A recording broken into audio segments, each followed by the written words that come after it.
Thank you, Asia Society, for putting together this event.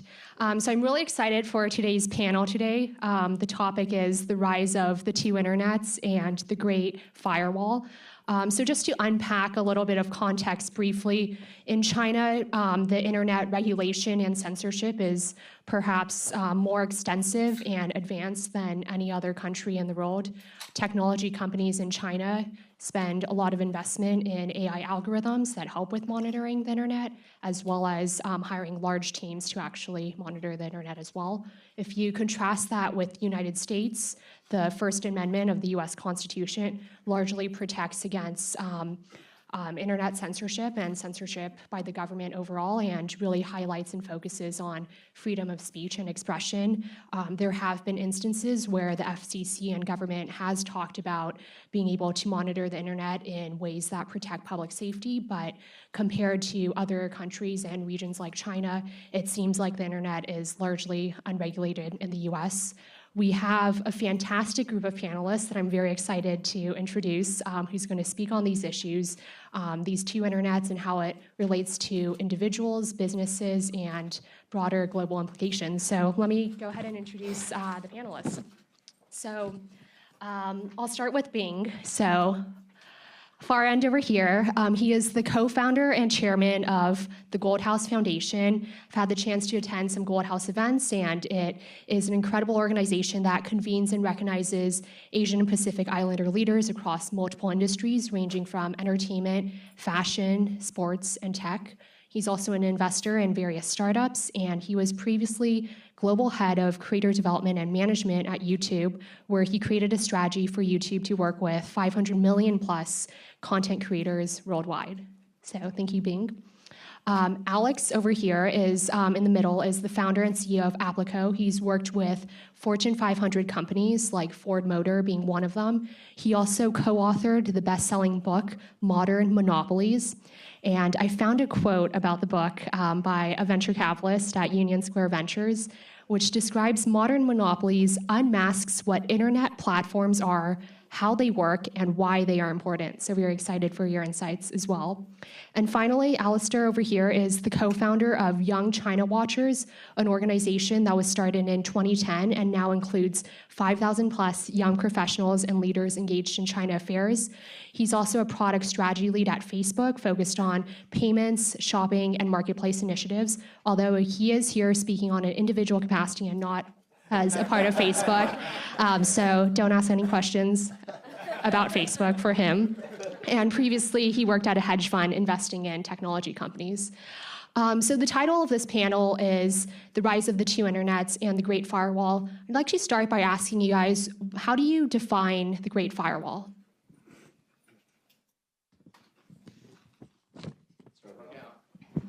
I'll jump in. I think for anyone that has recently traveled to China, probably just very familiar with how the moment you cross over into the environment where you're now connecting to the internet via their infrastructure, it's a very different experience than if you're outside of their territory. So I guess your question is, how do you define the Great Firewall? I think when you technically look at the filtering and monitoring that the Chinese government has been able to put into place, which is able to prevent certain content from either entering into the country, certain behaviors from being able to be directed from within the country, that firewall is then the regulator of those inflows and outflows. And could you perhaps provide some specific examples of how that's regulated and specific cases of maybe internet businesses that have followed such regulations? So,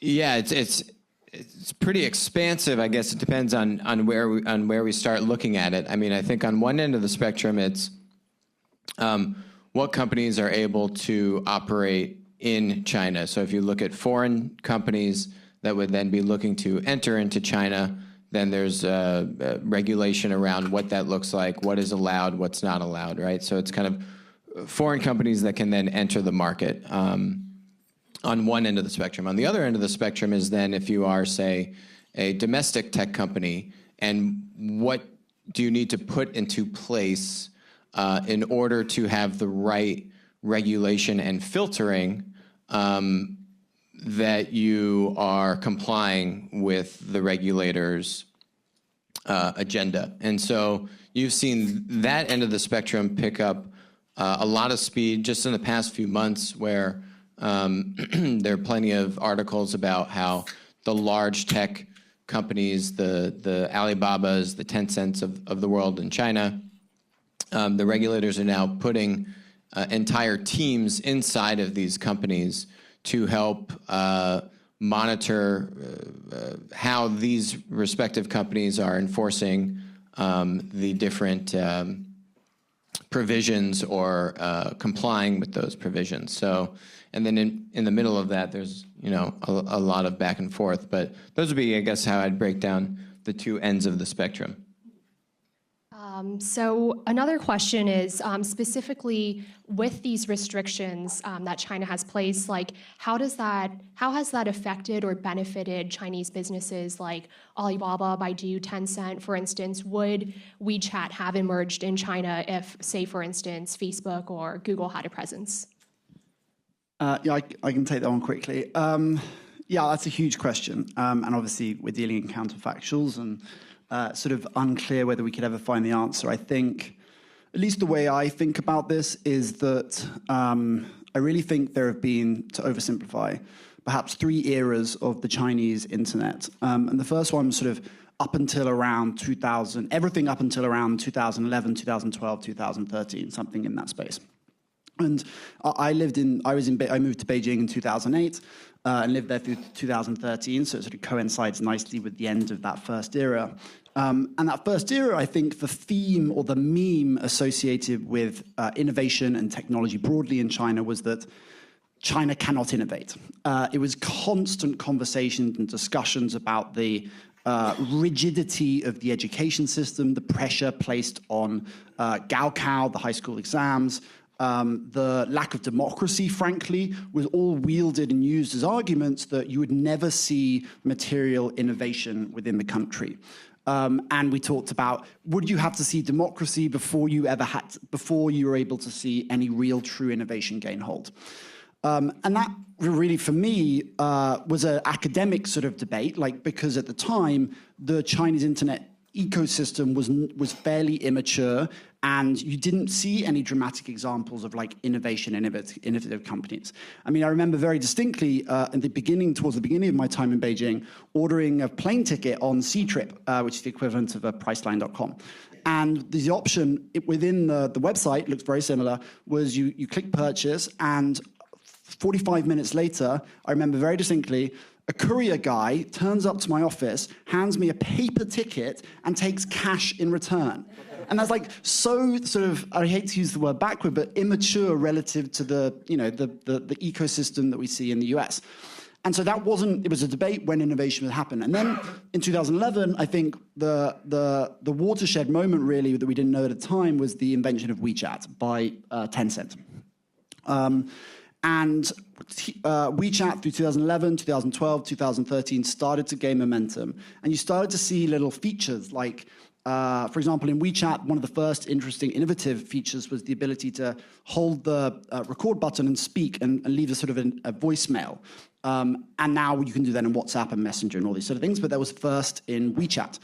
And at the time we were like, that's kind of a better, the product's starting to feel a little bit better than its Western peers. And through that period from, say, 2012 up until, 2018, I think we started to see the rise of Taobao doing some super innovative things in content-driven commerce. We started to see the likes of Pinduoduo, which is a very interesting, sort of somewhat gamified e-commerce platform. And obviously, most obviously, WeChat, building this really mature ecosystem of offline to online integrations, such that you could pay your bills, achieve all sorts of real world outcomes within all the auspices of one app. And we started to realize that, hold on, this looks like real innovation, and this looks like a fundamentally superior ecosystem than we have in some parts outside of China. And then the meme and the theme was, China's only really innovative. This is true. We grant you this innovative. But because of this Great Firewall that Alex sort of articulated, it's been walled off from the likes of Google and Facebook and Microsoft, et cetera. And that's the only reason that these Chinese companies have been able to sort of pursue their own paths. Otherwise, it would have been an ecosystem overrun by the American tech companies. And I think there's probably something to that. But what's happened, I think, in the third era, which I think characterized, for me at least, in post-2018 is really defined by one company, ByteDance. ByteDance originally had this app called Toutiao, which was a news reading service which gained huge traction in mainland China.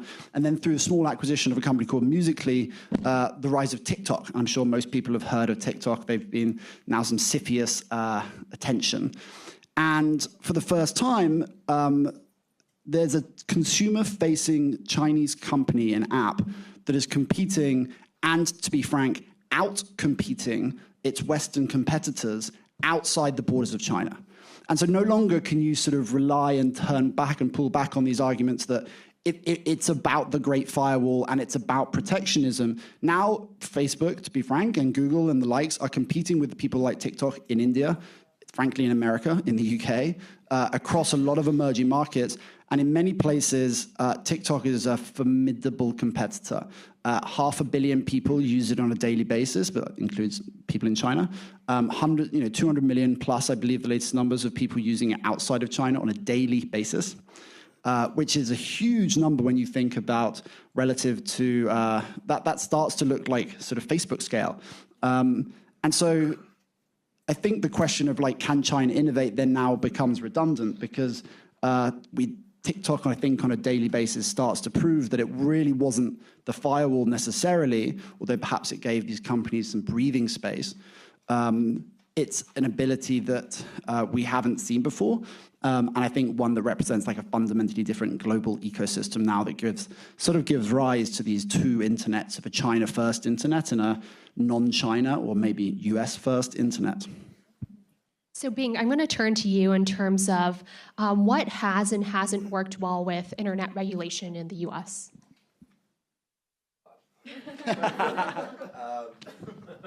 I'll give you two specific ones because as Ernestine knows better than anyone else. A, I don't know all the answers, and then B, that we'd be here all day. I think first and foremost, something that you probed was about net neutrality and sort of the disparity between telecommunications carriers, the government, as well as Silicon Valley and others who provide a lot of the platforms and services that maybe either have advantages through net neutrality or be disadvantaged with the absence of it. I think, generally speaking, I think net neutrality is a very healthy thing. So to make sure we're all on the same page, net neutrality effectively has three principles. No blocking, so depending on the service you provide. No throttling, so if you provide a higher fidelity set of data, whether it's because you're a virtual game or streamed from the cloud, or you're a video processor like Netflix or Amazon Studios, you won't be disadvantaged. And then the third, of course, is paid promotion. You shouldn't be able to pay to play your way to a consumer faster than others. So I think generally speaking, those three principles are very healthy. I think they're healthy because knowledge generally, or most knowledge, should be democratized and should actually be accessible by the masses. I think the absence of that, as we've seen from history, disproportionately affects certain minorities, certain people of lower economic status, and so forth. I think where the rub comes with net neutrality is really twofold. Number one is economically. If you are a carrier or telecommunications provider, it is justifiable why you would want to throttle certain data sort of delivery. So as long as we can sort of figure that out, I think that's solution number one. The second issue is what knowledge then becomes proprietary and what knowledge actually should be kept as an advantage for certain players. And this, I think, is where a lot of the softer, quieter debate exists, and no one has a real resolution. Let's agree that there's a baseline set of knowledge, basic sciences, basic math, basic history, and so forth that should be democratized. But are certain, beyond that, are there certain sort of more advanced forms of knowledge that shouldn't be? I think that's tough. I think the second place that has arisen, especially in my world, which is digital media, which admittedly is a catch-all for anything that involves content and commerce touching tech now, but is safety and sort of what is true and what's not. And so I know you want to talk about this later a little bit more, but the whole disinformation, fake news age is quite challenging. And I think it effectively boils down to, one, what is true and what's not, and then secondly is who should be culpable for perpetuating what is true and what is not. The great disparity, of course, that's happened recently is between Twitter and Facebook. Twitter, of course, famously recently announced that they'll no longer be supporting political ads. I think, like many people in the industry, I had a little bit of an ambivalence when they announced this, because if you remove yourself from a problem, are you suddenly complicit in that problem? But actually, the more I thought about it, I actually think it was probably the right move, and the reason actually stems from net neutrality's third principle, which is if you are perpetuating something, assuming your algorithm is just, which we'll talk about in a moment because that's often not the case, but assuming your algorithm is doing its job, no one should be able to pay to play. Whereas on other platforms, forgive me, Alistair, like Big Blue, we'll euphemise them, you can pay to play. And I think we were all sort of shocked by Zuckerberg's performance in Washington recently in a bad way, and how you actually can pay to play and perpetuate falsehoods. So I want to unpack that a little bit more. I love you. Specifically, so I do want to unpack that a little bit more specifically around free speech and also disinformation, as you alluded to. That does result from it as well.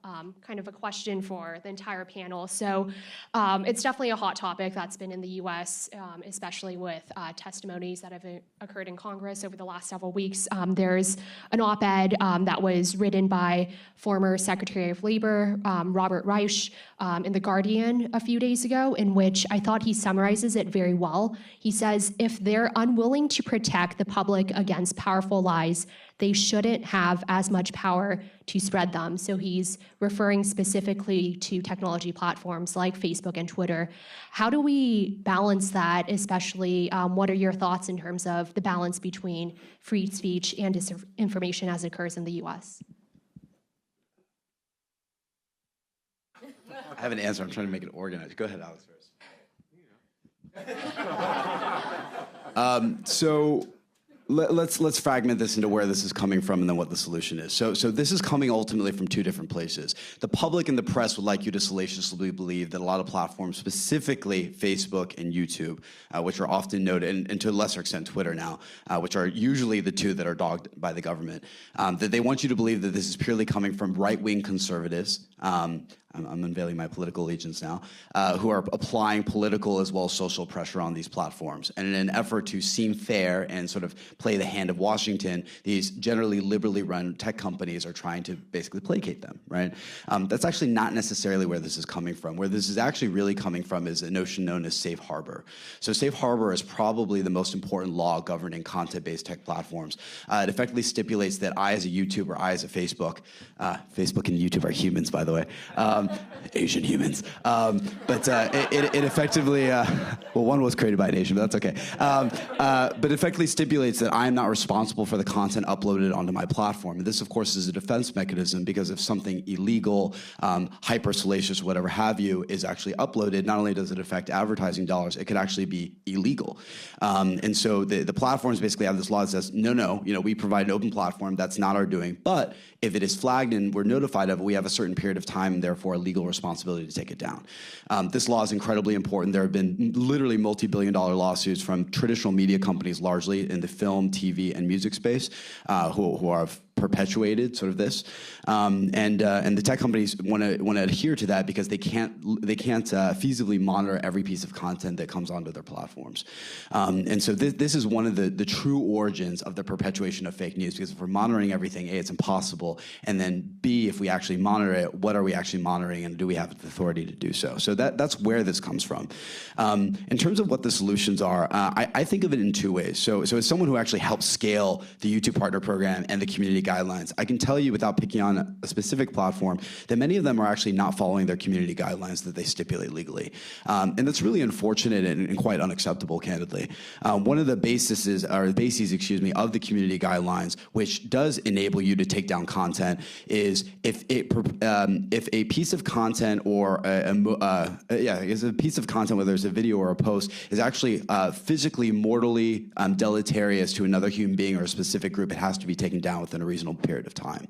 And I think that there are certain video platforms, especially, that we may or may not have mentioned, that specifically target certain groups, almost entirely minorities, and yet those videos are allowed to stay up despite getting sort of review. So I think number one is platforms just need to own up and start adhering to their community guidelines that they've stipulated.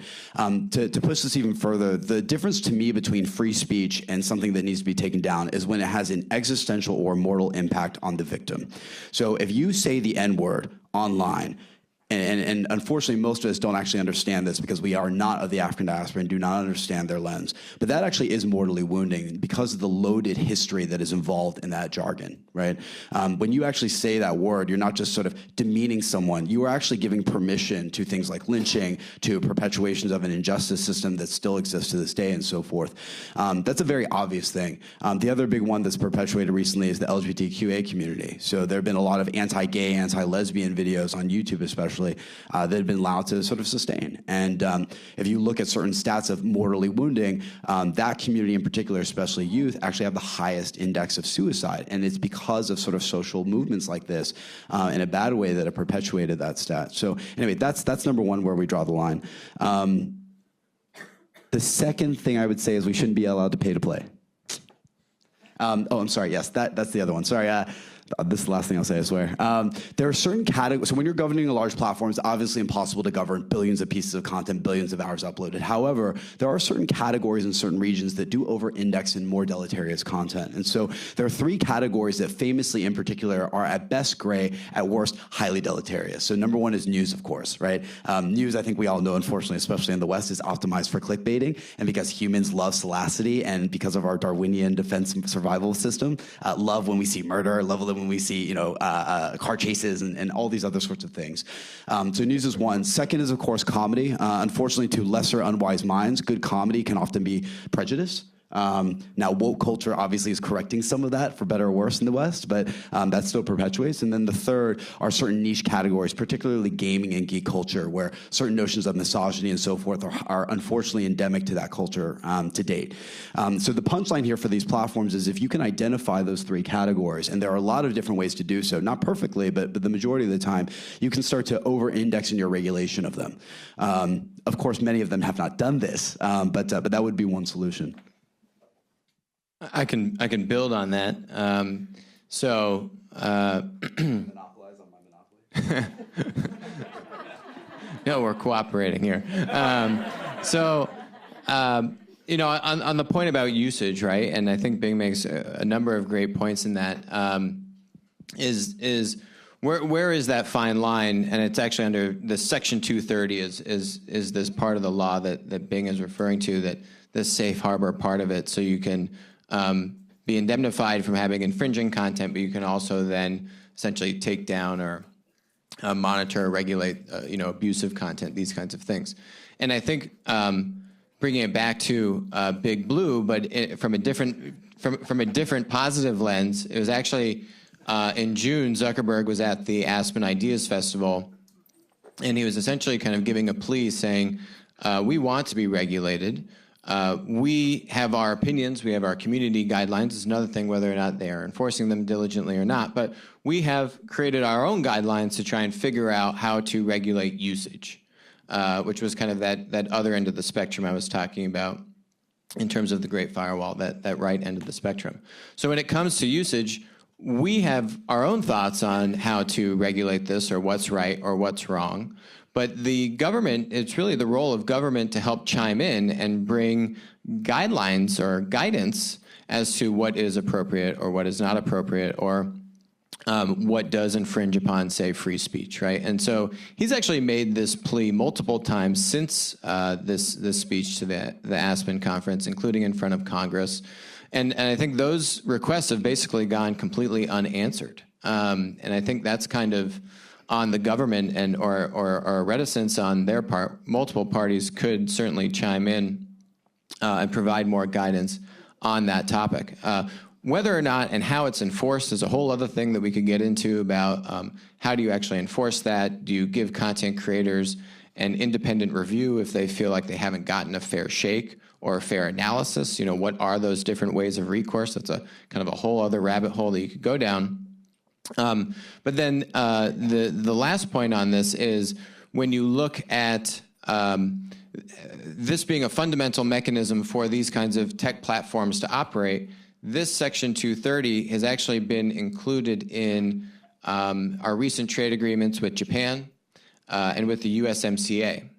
And so if you look at those countries, some in Asia, some are our direct neighbors, they don't have these kinds of provisions. They don't have the kind of legal system in those environments that provide these kind of safe harbors. So the U.S. has been working in these trade agreements to help bring those provisions and those protections to these new countries. Oddly enough, bipartisan Congress people have both tried to shut down or strike that language from the trade agreements, which goes back to another point of mine, which Congress just not understand technology or these business models whatsoever. It's just completely odd to me why they'd want to remove that language. Otherwise, you really are rendering these, all of our U.S. tech platforms' ability to operate abroad and making that much more difficult. Bringing it full circle, if you go back to regulating usage in China, and you say, well, how is that dealt with? What is the equivalent there? Then you're on the complete end of the spectrum in terms of where you have the government very sternly providing not just guidance, but literal staff in these companies that is working to then be there. So, hey, if you don't understand what the guidance is, don't worry, because there's an entire team right down the hall that's going to clear up any confusion if you're not sure about which way to go on this. So it's kind of interesting as you look at U.S. versus other countries outside of the U.S. and then versus China when you look at the usage part of the equation. So I want to focus a little bit more about those other countries and other regions. So, Alistair, we've talked a little bit about Southeast Asia specifically, together separately in terms of how the battlefield for China versus U.S. tech is occurring there. Could you talk a little bit more about that? Sure. That seems a little less controversial.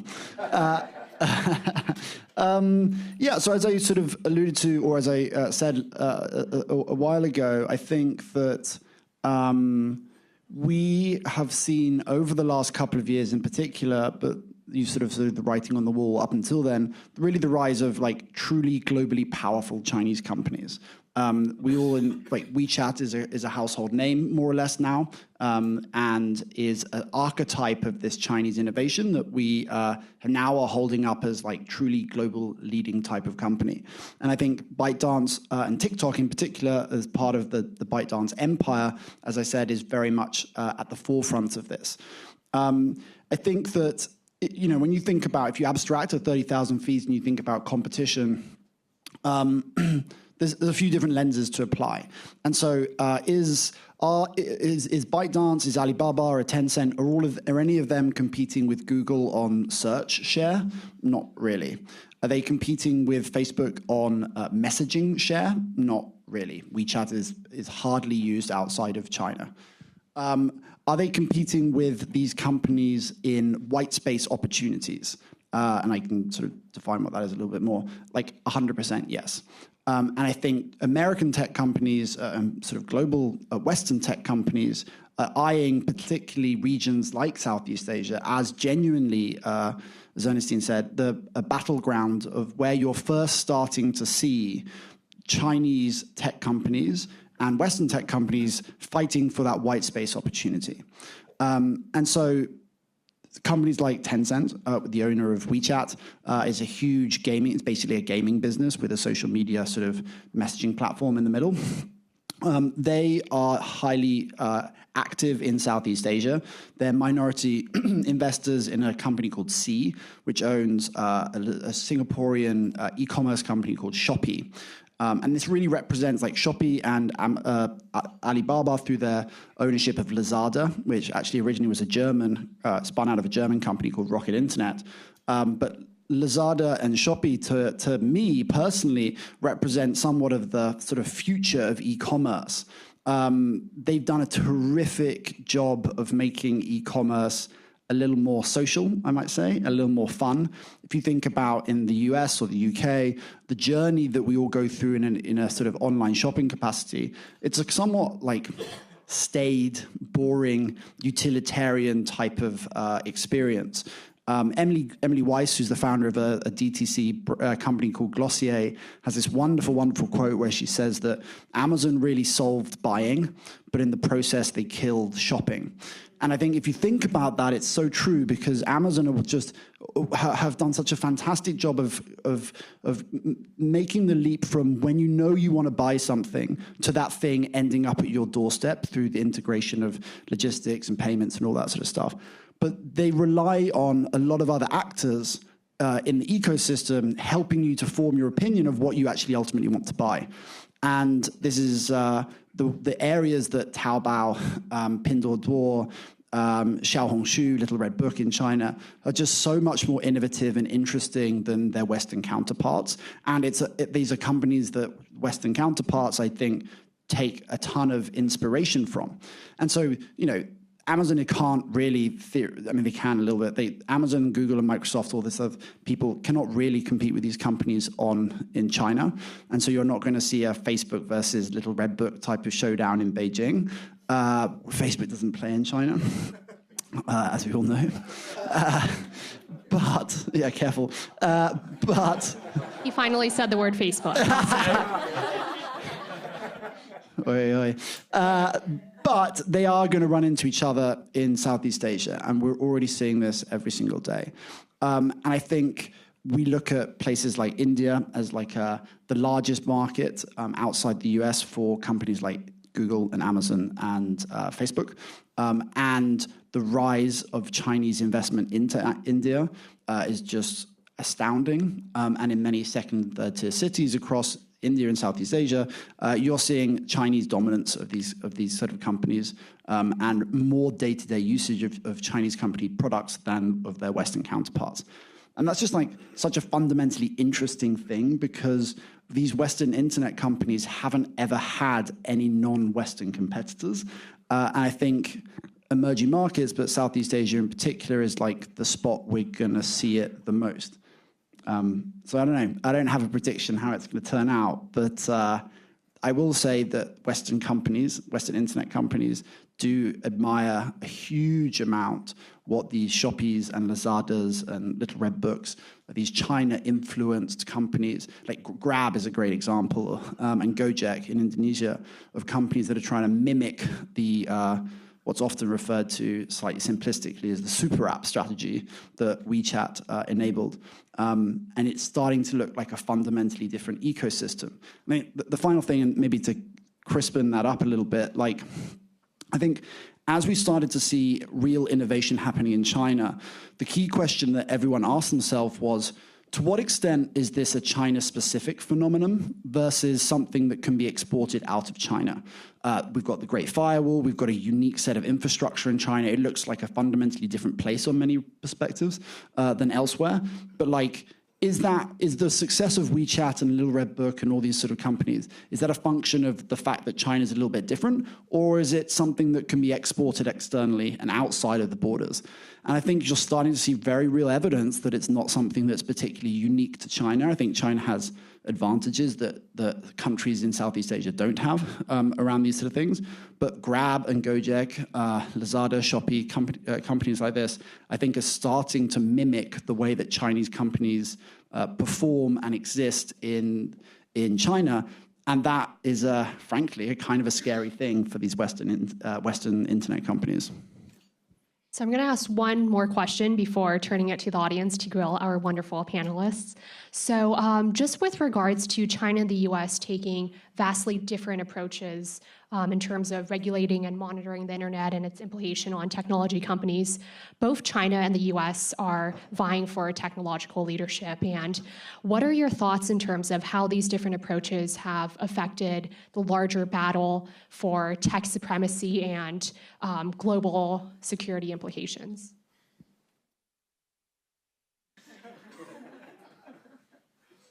Ernestine is so smart. What do you think? I could answer with a few thoughts, but I would. Yeah, let's hear your thoughts. Oh gosh, okay. Well, I think one thing I would love to discuss a little bit more as part of just one part of that answer is just thinking about, for instance, in China, monitoring cameras and individual privacy is something that is very widespread, almost non-questioned. And if you think about data being really the core aspect of AI. You have better AI algorithms if you have better data, for instance. And with China taking this approach of basically being able to monitor everything that everyone's doing, there is a rich amount of data that makes it more beneficial than, say, for the United States, in which we're still struggling to find the right data sets, still providing that individual privacy freedom. But how does that really affect our ability to maintain our competitive edge in global security is just one thing I'm thinking about. But back to the panelists. I mean, thank you. On the tech, I think that's kind of like, if there's the regulating usage side of it, and then there's like tech protectionism, right? What can come in and who can play. On the regulating usage part, I think that's what you're getting about, where the Chinese government, how are they regulating people's behavior or penalizing people's behavior on the platforms or in their everyday lives as a result of their behavior? And that certainly doesn't line up very well with the value system that we've put into, say, the U.S. style of internet. But what you're seeing is that regulating usage infrastructure being exported to other countries that are friendly with the Belt and Road Initiative, like Russia. It's in Africa, starting with Uganda. And they're working with China to put that similar infrastructure in and get that same regulating usage capabilities in place. And some of that's already operational. Net, would I advocate for that to come to the United States? Absolutely not. On the other side of the spectrum, the tech protectionism side of it, I think earlier to what Alistair was talking about, I think that kind of incubation or preventing large tech companies from getting into China earlier on, helping to breed that tech community within China, absolutely we've seen it work. We've seen it pay very strong dividends. And now we're seeing many Chinese tech companies out-innovate or certainly be, one or two cycles ahead of where U.S. tech companies are. And I think we're kind of seeing a hybrid approach. Like if you look at India, Paytm is another great example with strong backing from Chinese tech companies doing very interesting, innovative things. You're absolutely seeing this war play out in Southeast Asia, like Alistair was talking about. But is there an in-between from a tech protectionism standpoint where the U.S. has had very open borders in the sense of, anyone can come into the U.S. From a foreign tech standpoint and come and compete pretty much. But is that right? I think India's kind of looking at maybe doing something in the middle where they were saying, hey, Walmart bought Flipkart. If you are a foreign tech company, you can't both be a marketplace and be a reseller. And since you have to buy products, hold on your balance sheet, and then resell it, which is like a traditional e-commerce model. You can't do both, which is what Amazon does. They're a reseller and a marketplace, 1P and 3P. So you're kind of seeing some countries say, is there somewhere in the middle of tech protectionism where we can still give some advantages to our homegrown tech companies, which I think makes sense because you want that wealth creation to exist in your country, not be exported out. You want that entrepreneurial VC community to grow in your country and not essentially be coming in from elsewhere. And you've seen essentially that happen in the reverse to Europe, where a lot of people talk about kind of like the lost decade or the lost generation, where U.S. tech companies are extremely dominant in Europe.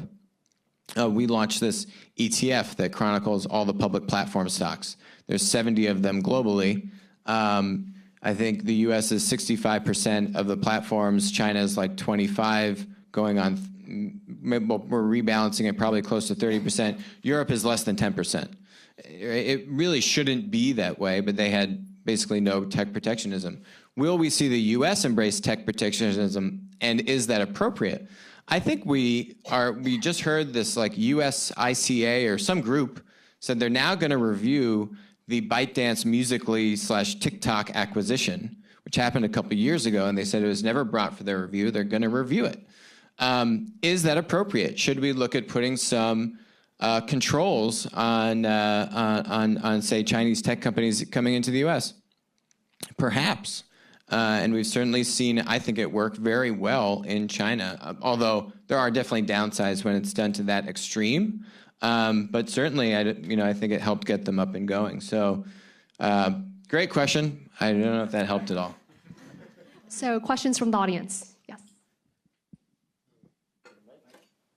So I have more of a comment than a question about. So and Alex and I were discussing some of this yesterday. I have more of a comment than a question. I don't think it's going to be the rise of two internets. I think it's going to be the rise of many internets.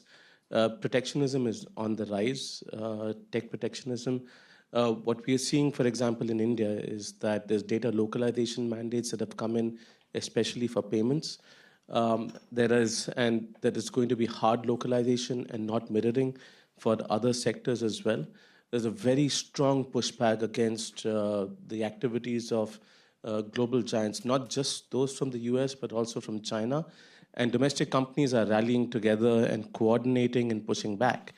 And my primary concern around this is, what does this mean for a global internet? Because what's going to happen, the way India is looking at it, is that there is a US way, there's the China way, there's also the EU way. Let's not forget, just 2 days ago, Angela Merkel called for digital sovereignty, right? That's a phrase that we've been hearing repeatedly in India over the last year, and it's increasing in its rhetoric. Digital colonization is a big fear, and that actually came about during the net neutrality campaign in India, which I ran. I didn't support that idea, but we allowed it to run, and now it's become a beast by itself. What this means effectively is that each country is going to look at how to protect its own internal companies. There are issues specifically related to security, taxation, competition, and bit by bit, you're going to see the balkanization of the internet. So I would challenge this idea that there'll be two internets. I think there are going to be many internets, and each country is going to have its own version. And I'm very worried about what that means for a global world, for a world that the internet effectively unites right now. On that note, this may be. This may be like a soft segue from what you just said, but there's certainly a top-down approach to this. What are the governments doing? What are the hegemonics of the companies doing? And there's a world where that argument is the dominant one because you're spending more time with your services. But on the other side, I often wonder, what are consumers going to tolerate? Period. And it's a matter. It's a multifold, unfortunately, right? Every consumer, I think, first of all, not every consumer is aware of all issues. So there's an awareness knowledge issue. Second is, if they're aware, not all of them have the will or the ability to act against it. So the famous social example recently in the U.S. is everyone revolted against this gym known as the Equinox, right? Which is like a high-end gym in the States. Very few people actually unsubscribed against it, even though they claimed they were, right? So there's a will thing, right? It's very hard to unsubscribe from Eucalyptus Mint House. Third, that overpriced. Third is the consistency, of course, right? How long are you actually going to adhere to this? And then finally, are there actually viable alternatives that you have, within proximity to you? So I actually think that's the bigger issue. And this, one of the reasons I think this is especially relevant to our debate, if there are indeed two internets, is I wonder, especially at Gold House, whether Red Scare is back. So in the U.S., especially, Asians are actually the only race to ever be legally omitted from this country, which people often forget. We did have concentration camps for our people here, right, known as Japanese internment camps. And Red Scare is arguably equally, if not more dangerous than explicit prejudice, because you can't see it. And it sort of hits you when you're not looking. And so I do wonder how that actually plays into consumer adoption, because you even face people here or of the Asian diaspora outside of China who are now highly reticent of adopting certain Asian services because of all the issues that we've sort of danced around. So I think that's the other X factor. But again, who knows how much consumers actually care. Thanks very much for your insight. And I just want to put some more comments, because my job is highly related to you guys. So, So first of all, I think many people put a lot of emphasis on the competition between China and the U.S. firms, but many people ignore the collaboration between the two sides.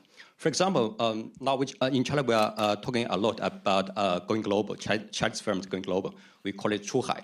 But actually, when Chinese firms are going global, they use their facilities built by Google, by Facebook, by AWS, Azure, right? So very few people realize that ByteDance is the biggest client for Google and Facebook last year, right? And secondly, I do agree with the Liker's comment.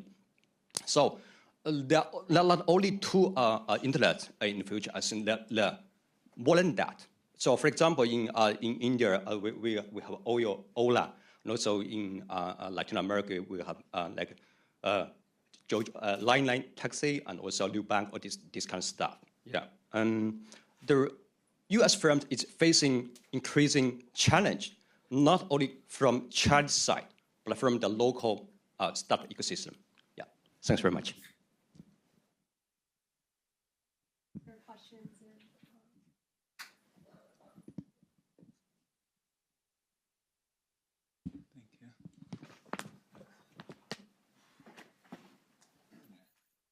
Hi, I have two questions. One question is about soft power. I don't know if you guys are familiar with the concept from Robert S. Nye. The attractiveness of a nation's culture. And this idea of a competition between number one and number two, China and the United States. Who do you believe through technology, traditional media, will come to dominate the way that the world looks at things, the lens that people view things through as time moves on in the 21st century? And then secondly, the second question is directly related to the first. Do you believe that China is willing to adopt international norms eventually? And what does that look like going forward? First one, because I'm the soft one on the group. No, I think assuming that the successful import or export of soft power, and I'm not implying you were saying this, but it is based on what we'll call demographic data. I think it's ultimately a generational difference. So our elders, because they just saw the world in certain checkboxes, thought that was actually how the world operated. You're a man, you're a woman, you're black, you're white, you're yellow, whatever it is. Today, we have 63 different genders. Mixed race births in several, especially modern countries, are outpacing non-mixed race births. Third culture kids, I think most of us, of which we are, is the fifth now largest nation in the world, right? So none of us actually have a home. We're strangers to everyone. And increasingly, because of economic mobility, we're able to be very transient. And again, this room is the apotheosis of that. And so I think increasingly, increasingly people no longer have a sense of sort of nationalism or individual identity, though there are certain elements in media that will lead us to believe that. I think increasingly we're moving from an identity-driven sort of soft power culture to one that is more interest-driven. So instead, no longer an Asian man who loves blank, you are now a human who loves top 40 karaoke and, I don't know, face masks, like whatever it is, right? Things that canonically may be incongruous. Don't knock face masks. Go Korea. And so there's no one here from Korea, yes? All right. You're all doing a great job. Anyway, but you understand the point. Things that I think canonically would have subscribed themselves to certain forms of identity for a variety of sort of, prejudice, defense, and secure reasons are now more fluid. And so again, identity to interest, I think, is the first priority. I think secondly is if you actually study what the older centennials and the middle-aged young millennials, so effectively anyone under the age of like 25, 27, they increasingly identify themselves as this. You are what you love, right? This is great because increasingly you are not one identity for the rest of your life, right? You're sort of interests ebb and flow, the way that you interact with society ebb and flow, certainly with canonical life experiences like getting married, buying property, having children, having grandchildren, and so forth, that will also inform it again. And so again, I think the net is soft power is increasingly sort of interest-based. One great example of this that has been the most successful cultural export from Asia in the past few years is, of course, from Korea, and that's in K-pop and Korean film, that has successfully penetrated the masses in a very meaningful way. People are fairly agnostic, candidly, as to their race. They just care about it because it is great art that speaks to the masses, and again, that's because of the shift to interest. On the film side, this I think has been reported, but the highest per theater average performance, which in Hollywood is the sort of equal calibration of a successful film, was a film known as Parasite by director Bong Joon-ho, which is entirely in Korean. And again, this has beat out every other film opening weekend this year, and it is not in English, and that's just in the United States. And so again, the net is I think we're moving from an interest-based economy and sort of soft power into more of an interest-based one. Those who disagree, candidly, I think, are just of older generations. I'll just add, and I'm not trying to be ageist. These are facts. Read Pew. I said I think to be polite. I think there's a small, I know I've harped on a lot about TikTok today, but I think that's a super interesting case study in this, in the extent to which Chinese companies are exporting some sort of soft power.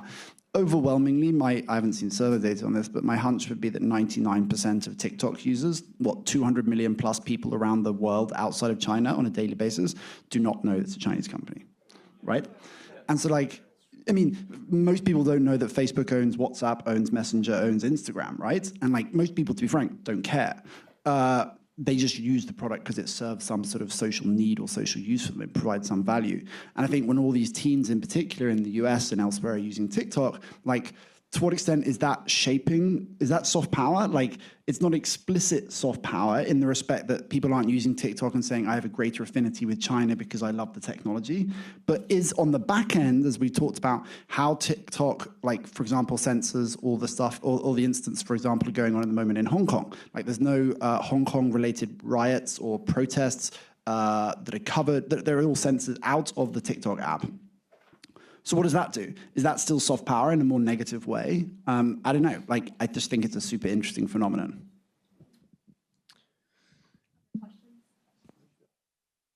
Hi, I want a clarification on the global security question, because I think it's quite loaded, and I think it also implies that this discussion can only be seen from a geopolitical lens. I think consumer voices are really important in this discussion, and I don't hear enough of that. So I want to get your perspective on why you added global security in your question. So that's number one. I think secondly, I seem to hear in the discussion, I think there's kind of falsely pitching against censorship on the one end, which is China way, and on the other, freedom of expression, but breeding misinformation. I don't think that is completely right. I think your point being about algorithms not being completely fair as they can be is a question that we should be really talking about, because otherwise we take away from the intrinsic value of freedom of expression, which I think if we're in the United States, that we should all uphold. So yeah, I think there's just some concepts that need to be broken down a little bit further. So if you can expand on the global security and also how we think about freedom of expression versus misinformation and whether that dichotomy is false. Back to me? Oh, gosh. So the way I think about it from a global security perspective and a lot of national security conversations that are happening is the battle between countries is no longer by land, by sea, by ports, but rather through the internet and through technology. So there's a lot of conversations around, for instance, the country that has the best AI algorithms are going to dominate in the future, or the country that, for instance, has the 5G network to actually enable faster download of content to your mobile devices with lower latency. That country is really going to win the technology war, to say. And I think some of those decisions in terms of how exactly the internet is regulated does have implications on that. For instance, in China specifically, what I've seen on the policy front is the government's placing a huge focus on AI, investing billions of dollars. China's the first country to really come up with 5G first, while in the US, we're still struggling with AT&T and Verizon and not having enough funds to actually be able to back and create a 5G network. And as a result, I think that's what I'm thinking of specifically when I asked the global security question, which is how government actually behaves and acts will actually affect more from the global perspective, which country may dominate this technology war. Yeah, the global security, almost for me kind of singularly comes down to the data and data localization. I think we were touching on that before. So where does the data live and where's the data going? So, if you look at some of what the GDPR did was specifically around data localization. Certainly, if you're operating in China, data localization in China, yeah, that's a no-brainer. U.S. really doesn't have any data localization mandates at all, except around very specific industries, right? So defense industries, or it's industry specific at best. But for example, I know one of the reasons that Zuckerberg was saying that they didn't go into China was around the data storage, and that China was mandating that the servers had to be for data in China, and he said, no, we're not doing that, and so they're not in China. Similarly, with this U.S. agency that's reviewing TikTok, if they come out of that and say, hey, you need to localize your data in the United States for all your U.S. users, 200 million or whatever it is that appropriate? I don't know. I kind of think it is. So why is that appropriate? I think that if you look at going back to the kind of tech protectionism ethos, right, and you say, where do we want, let's say, to protect consumer privacy, which has been a huge focal point the past few years in the United States, and you say, okay, well, if we as a country care about our people's privacy and their ability to control their data, it's kind of core to the whole privacy topic, and we are letting foreign companies come in and then export all the data, and there's no thought given to that, but we're putting a lot of control on these U.S. tech companies that are in vogue and in the news all the time, then it kind of just seems like we're just simply focusing on a couple specific companies rather than looking at the issue holistically. So if it is really as big of a concern as this country has made it, then there's certain things that you've seen the EU lead on, like with GDPR that I was mentioning, that they've done now, or started to put that in place a long time ago, and it wasn't viewed. I mean, there's a lot of kind of bad implications of, I think, what that brought for promoting competition within the EU. It actually helps the large tech companies like a Google and Facebook, ironically, because the GDPR puts a lot of penalties if you don't comply properly with these privacy laws. And post-GDPR, Google and Facebook have a larger share of digital advertising in Europe as a result of that, and it hurts the up-and-coming kind of unicorn tech startups. So, there's no kind of one right approach to this. But if you want to try and create a fair or level playing field for the consumer or for the tech industry in the U.S., I think it's something that we haven't really looked at it or had a true conversation about it. And it might be coming about. It seems like it's something that some of the regulators are talking more and more about. Can I just quickly add to that? Yes. So if you look at what's happening...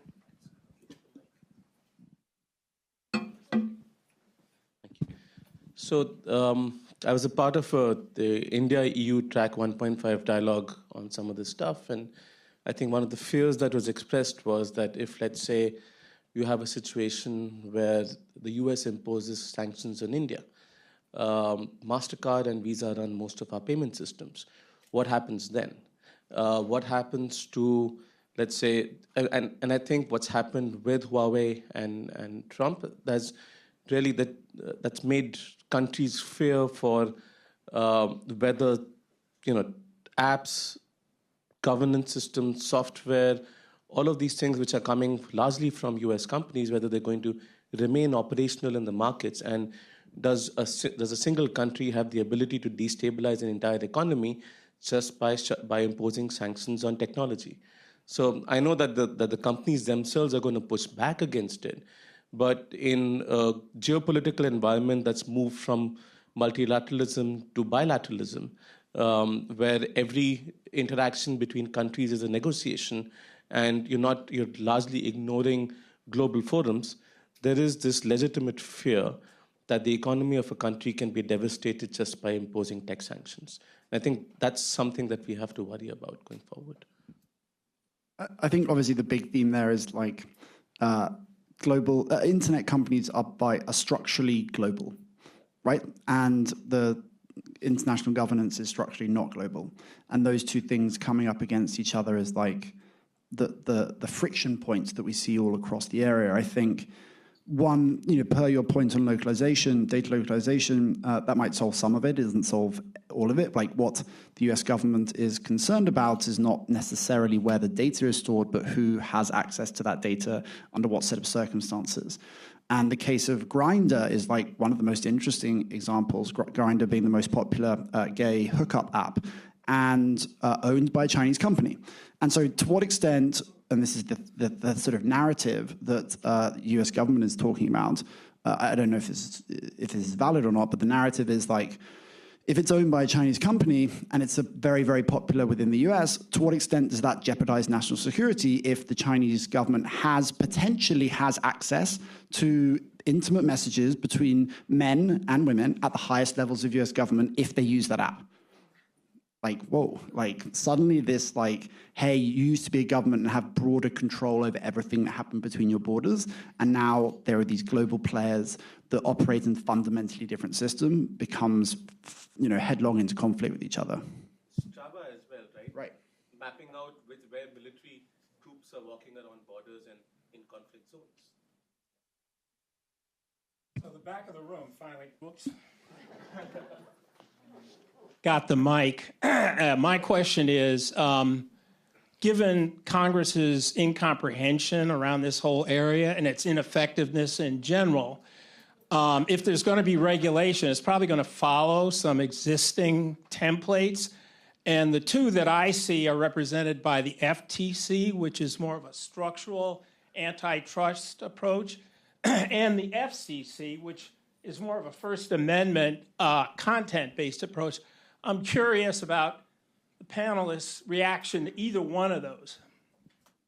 Well, step one is we need to vote. Next November. Next. I don't have you there. Okay, so step two. I think the way at least the FTC and the DOJ have been looking at antitrust is completely off the rails. They're trying to pin it on the consumer, which will never stick. And the reason why is that all these platforms have two customers. So you have consumers, but you have this thing called producers, and these are new customers. They're your suppliers. They're your sellers on Amazon, your content creators on YouTube, your websites on Google Search, or content creators on Facebook, Instagram, et cetera. And from an antitrust standpoint, where you see when platforms get to this huge scale, where you see that they can certainly kind of vertically integrate, which is where they tend to get in trouble. If you look at Microsoft in the 90s, if you look at the EU finding Android in 2017, favoring its own apps over other third-party apps, it tends to actually happen on the supply side first, is the supply can be squeezed and disadvantaged much sooner than the consumer. But they're missing the linkage between saying that a supplier is a customer and therefore, you can play out the past 50 years of antitrust precedent. So I don't have much faith in the FTC or the DOJ. The head of the DOJ's antitrust division was giving a talk in New York last week at the DealBook conference, and they were talking about data as, are we removing consumer options, which sure you can talk about, but these platforms by and large give so much value to the consumer that you're never going to win the argument that the consumer is at a huge disadvantage as these things get huge scale. On the FCC side, I really haven't seen much out of them in terms of where they stand on this. I mean, there's a lot of back and forth between the FTC's look. I know I've seen their talking points, but in terms of them launching an investigation, I haven't seen anything. I've just seen basically the FTC and the DOJ kind of divvying up responsibilities, and the FCC is kind of left out of it. Where they play in terms of free speech and what's appropriate or inappropriate, it's odd. It doesn't seem that that's too much of either group's focal point, which is certainly not a good sign, or I don't know. It's what you'd expect. It's par for the course, basically. But I don't really see. I'm not too hopeful.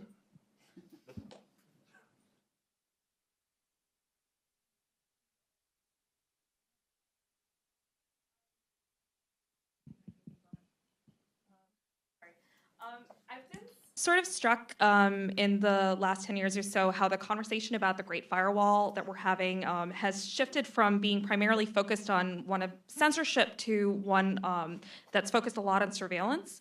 And I think when we're talking about other countries other than the US and China adopting a kind of Chinese-style approach to internet governance or governance of technology, we're also talking about countries that are adopting the use of surveillance technology in a way that's sort of famously been used against some 11 million Uyghur Muslims in China. And this tech is obviously not only made by Chinese companies at all, it's being made by companies all over the world, including here in the United States. But in China, you do have companies like Hikvision and SenseTime and Tencent that are becoming like really powerful global players in this kind of surveillance space. So I guess my question for the panel is, I'm curious on your views about how we can set a kind of like baseline set of rules or norms to kind of, govern these companies or encourage these companies to respect as a conduit to having them respect individual privacy for people all over the world, and operate sort of in a consent-based way, no matter where they're operating. Hank should not be on this panel. He just throws it back to me. Does anyone else have thoughts? Okay. So I'm thinking specifically in terms of two technologies related to computer vision specifically. So one, identifying license plates, and then two, identifying individuals when you think about surveillance. So local municipalities have used, for instance, ability to identify vehicles to find, and using that surveillance and computer vision technology, which is the premise of that is really having a lot of data available and surveilling a lot of things in the environment in order to even be able to develop an algorithm to identify things in the future. So they have been used in powerful ways, for instance, to actually identify stolen vehicles, for instance. But at what point does it then extend into individual privacy when now these surveillance cameras are being used to monitor you in ways that you would never expect you would be monitored before, in terms of all of a sudden you get traffic tickets now, or you're being you got a ticket in the mail for not paying your toll bridge fine, for instance, which in the past that wouldn't happen.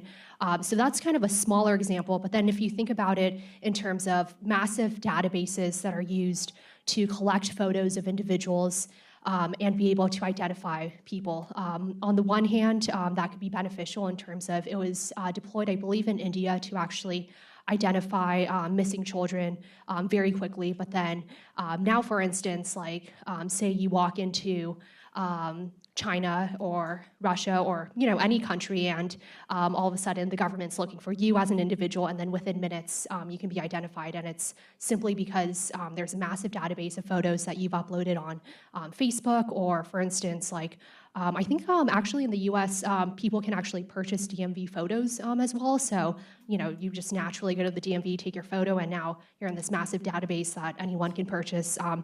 At what point does this actually affect your individual privacy, and what we previously thought as the government, the police, local, national, state regulators can actually at first protect you, but then now it's really, at what point do we stop that? I think that's a big question.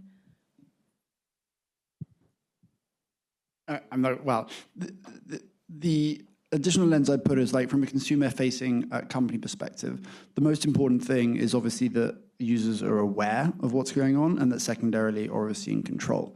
And I think for me, my favorite example within this is Google Maps, which is a phenomenal product. An ad is free and adds so much value to everyone's life. I bet almost everyone uses Google Maps on a daily basis here. Now, structurally, it's impossible to use Google Maps unless Google knows where you are. And so if you go into if you open up Google Maps and go into the drop-down menu and hit, I think it's called Timeline or History, you can look back over the last, they've got a history of about 4 years, every single second by second, exactly where you were. You can trace at 7:55 a.m. 3 years ago and 2 days ago exactly where you were, which location you went into, which road you took, how much traffic there was, how long it took you to get there. Like, that is an unbelievable amount of data, but they make it very explicit. Well, maybe perhaps they should make it more explicit. But like, you know that they have to know where you are in order to use the mapping product. And I think whatever regulatory framework we're starting to encounter or starting to like develop has to have that at its core, which is there is tremendous value that internet companies can provide and do provide on a daily basis, but users have to understand the trade-offs associated with that. And so you can very easily within Google Maps turn off location tracking. But like, turns out it makes the product kind of crappy and like hard to use because it's a map. But it's like a 2D map like it would be on a piece of paper. And so you can do that, but like the trade-off is either Google knows where you are or you can't use the map. And like that should be a very clean user decision, and the user should have full control over that and also know how Google are then using that data. Are you feeding it into advertising systems? Are they giving it or allowing advertisers to target you against your location? Like how they're using it, you should be fully in control. And I think that has to be at the heart of whatever regulatory framework sort of we encounter. To make a healthcare analogy, randomly, it's kind of like the holy grail in healthcare and AI and all that kind of stuff is if you just have the EMR, your electronic medical record, it doesn't really give you all the stuff that you need. What you need to do is bridge together multiple different data sets. Can I get your genome sequence, your EMR, and like the data from your Apple Watch? And then when I can put all those things together, now I can really get some kind of meaty insight. It's kind of a similar thing in this scenario. Can I take the physical surveillance and meld that with the digital surveillance? And when you put the two of those things together, then it's bad news. And in the US, historically, there's been much more separation and, in a good way, much more kind of data silos and fragmentation, which helps to prevent that symbiosis. In China, it's all one. But in the US, you're starting to see our own government try to bridge those worlds more and more. If you look at the US formally requesting our big tech companies to slow down or not roll out end-to-end encryption on their different apps. If you look at just, kind of mass roll-ups of data that they'll do, if you remember a number of years ago with the telecom companies, right? There are active initiatives by our government to try to bridge these two worlds. So the more that they are less bridged, or if you really want to get kind of out there and you look at the Five Eyes cooperation initiative and all the things that's going on with that, they're definitely trying. So the easier that you bridge those worlds together, then I think the scarier it gets, or the implications for them to take serious action or really intrude or take some kind of corrective action, which would be a violation of, kind of the value system and rights that we like to have in this country, then that's where I think it starts to cross some serious lines. Five Eyes is a terrifying name, by the way. Whoever named that needs to be fired. No, I think the other important paradigm shift is, and Apple is famous for announcing this year, we'll see how consistently they employ this, but is how do we provide as much value for as little data as possible? Because I think to Ernestine's language earlier, more data in theory equals more value, especially in the realms of AI, which is certainly true. But I think for the consumer, how do we have almost the inverse of that in some way? I think is going to be very compelling. We have time for one more question.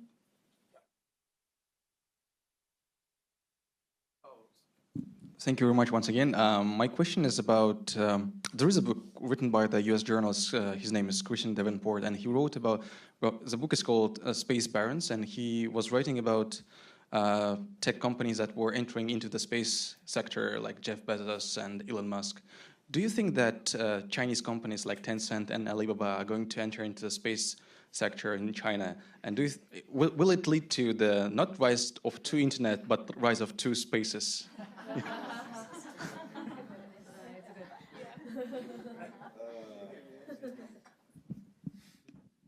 Ernestine. Oh, you're the China expert, founder of Young China Watchers.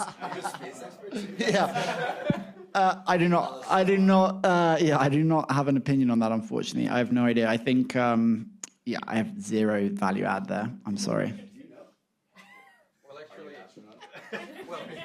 speaking, I'm a little bit involved in this issue because, so in Kazakhstan and from Kazakhstan, we have a space center center, right, called Baikonur, where like Chinese, Japanese, U.S.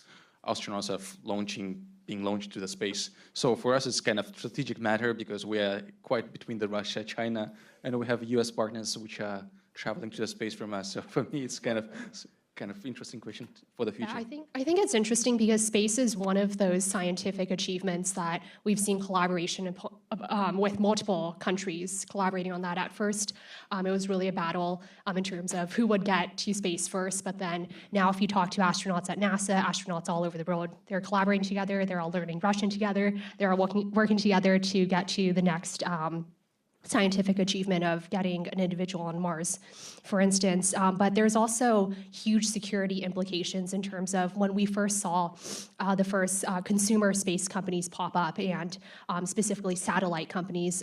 You launch a satellite into space, you can basically monitor and regulate activities from all over the world. We saw satellite companies selling their technology and their services to not only for instance, like if you were US-based, not only to your government in the US, but also all around the world. So I think there would be some sort of competition that emerges, but I think the biggest challenge is seeing regulation actually catch up to that and figure out how do we now monitor beyond our borders on Earth, but borders in space as well.